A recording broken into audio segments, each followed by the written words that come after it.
ভাইরের টিকটকে একটা ছেলে ছিল যার বয়েস ভিডিও দেখে হাজারো লক্ষ মানুষ কেঁদে দিত।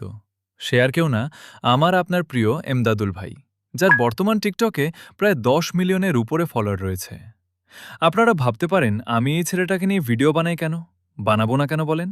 সে টিকটক করে প্রায় 5 বছর হয়ে গেছে, এখনও কোনো অশ্লীল ভিডিও কিংবা ঝগড়া ঝামেলা করে নাই। এবং কি, সে বিয়ে করছে, প্রায় 2 থেকে 3 মাস হয়ে গেছে। এখনও তার টিকটক কিংবা অন্য কোনো অ্যাকাউন্টে তার বউয়ের ছবি কিংবা ভিডিও দেখি নাই। তার মতো একজন ভদ্র টিকটকার থাকতে কেন তাকে প্রশংসা করব না বলেন। চলুন সে কিভাবে ভাইরাল হয়েছে তার পুরনো কিছু ভিডিও দেখে আসি।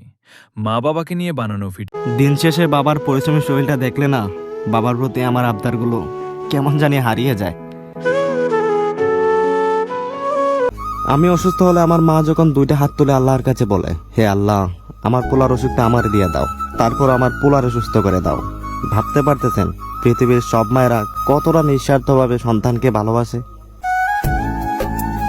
প্রতিদিন রাতে আমার মা আমার রুমে উকি মাইরা দেখে যে আমি ঘুমাইছি নাকি মোবাইল চাপতেছি।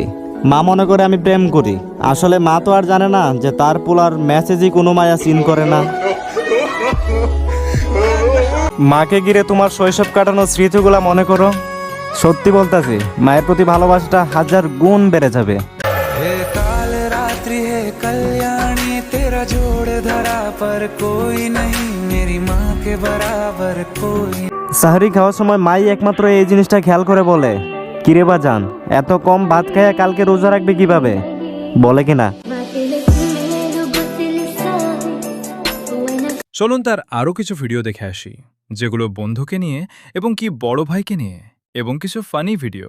পরিবারের বড় ছেলেরা অনেক আদর যত্নে বড় হলেও তারা কিন্তু আদরের কারাগারে পরাধীনতায় ভোগে। তুমি আমি ছোট ছেলে রাগ করলে বড় ভাইকে রাগ দেখাই, সে বড় ছেলে, সে কাকে রাগ দেখাবে। একটা সময় তার প্রিয় মানুষটাকে ছেড়ে দিতে হয়। কেন ছেড়ে দিতে হয়? হয়তো এটাই ভাবে যে আমি যদি প্রেম ভালোবাসা নিয়ে ব্যস্ত থাকি তাহলে আমার ছোট ভাই বোনরা কি করবে। তাই জন্য তাদের আর প্রিয় মানুষটাকে পাওয়া হয় না। পরিবারের বড় ছেলে মানেই স্যাক্রিফাইসের বস্তা বলতে পারো ভাই। মানুষ কেন বন্ধুত্ব করে? বিপদে আপদে সবসময় পাশে থাকার জন্যই তো। তোমার আমার এমনও বন্ধু আছে যাদের সাথে প্রতিদিন কথা হয় না, কিন্তু বিপদে আপদে এক ডাকে হাজির হয়ে যায়। আবার এমনও বন্ধু আছে যাদের সাথে প্রতিনিয়ত কথা হচ্ছে, কিন্তু বিপদের সময় অজুহাত দেখিয়ে পালিয়ে যায়। জীবনে এত বন্ধুর প্রয়োজন নাই, হাতে গোনা বিশ্বাসযোগ্য 2-4টা বন্ধু থাকলেই চলে। ভদ্র বেয়াদব মিলিয়ে বন্ধুত্ব করা উচিত, কারণ ঝামেলা মারামারিতে ফাইসা গেলে কিন্তু বেয়াদবটাকেই কাজে লাগে।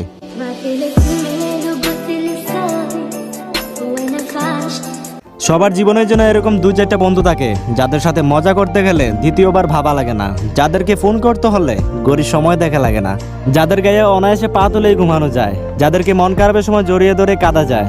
যদি কোনো সময় আকাম কুকাম করে থাকি কিংবা ঘটনা ঘটায় থাকি, তাহলে ওইসব বন্ধুগুলার না বললে মনে অশান্তি লাগে। মক্কাতে গিয়ে হজ পালন করার সামর্থ্য আল্লাহ আমার দেও নাই, তবে আল্লাহ তুমি তো মহান, আমাদের মতো গরিবদের জন্য প্রত্যেকটা শুক্রবারে জুমার নামাজেই হজ পালন করার সুযোগ করে দিয়েছো। আর আমরা মুসলমানরা কি এই সুযোগ ছাড়তে পারি? সবাইকে জুম্মা মোবারক। লাইফে আমি আমার আব্বা আম্মার চেয়ে বেস্ট কাপল দেখি নাই। কত অভাব আসছে সংসারে, কিন্তু কেউ কাউরে ছাইরা যায় নাই। ভাইরে, যারা যারা ভিডিওতে লাইক করো নাই, ভিডিওতে লাইক করে চ্যানেলটাকে সাবস্ক্রাইব করে রাখুন। অবশ্যই কমেন্ট করে দাও।